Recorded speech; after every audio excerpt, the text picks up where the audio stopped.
Hi Warriors, it's Mrs. Currit. I am by myself this week because it's beautiful and sunny out, and Mr. Currit is home today. So Anastasia and Ashley decided to take advantage of the nice weather and go take a bike ride with their dad. So it's very quiet in my house right now. I kind of don't know what to do with myself.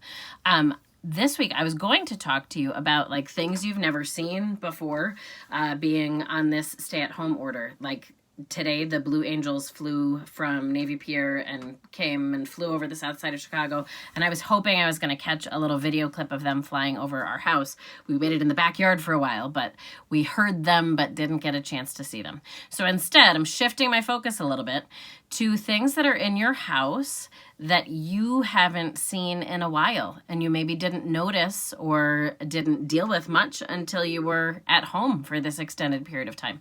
And so for me, many of you know already, if I've done exercises with your class, if I've done guided meditations with marbles, I do a really cool visualization and breathing exercise with marbles. Many of you know that I collect marbles. I've collected marbles since I was a kid. Well, since we've been at home, I've actually learned more about marbles, and we've been playing some marble games. So that's been fun, and that's been something we've never done before. I've always just collected them. I've never really played with them. So I want to show you some of the marbles and let you know some things I learned. So these are things I've learned from conversations with my politics professor from undergrad. His name is Dr. Del Judas. And when I posted some pictures of my kids playing a marble game as one of their math lessons one day, he asked some questions about marbles that I didn't know the answers to, some questions about the marbles I have. So he let me know kind of what are some cool marble facts. And he grew up in Brooklyn, New York. He now lives in upstate New York. He's retired from teaching. And we talked about shooters and players. And he was telling me that when he was growing up as a kid in Brooklyn, some of the most popular marbles were purees. So this is considered a puree because it's all one color. And this one was my mom's when she was a kid. So this was a shooter when my mom was a kid in the 40s and 50s.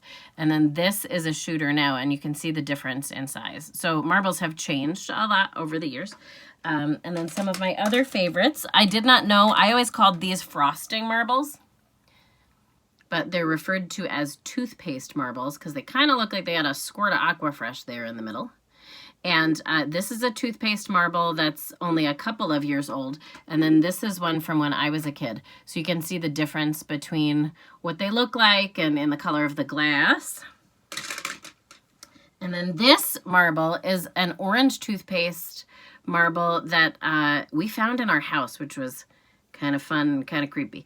When we moved into our house in 2006, there was a wooden shelf in the basement that was rotted away, so my husband took a sledgehammer to it, and he heard a noise from the back of the shelf, and the noise was 2 marbles and 1 little metal army guy. Our house was built in 1954, so who knows how long these were there, but this is one of those marbles. The other one is a green toothpaste marble. This marble is one of my favorites. My favorite book when I was a kid was Sylvester and the Magic Pebble. And this one I've always thought looks like the Magic Pebble from that book. This marble, a number of you have seen already. This is the oldest one in my collection. It was my grandfather's.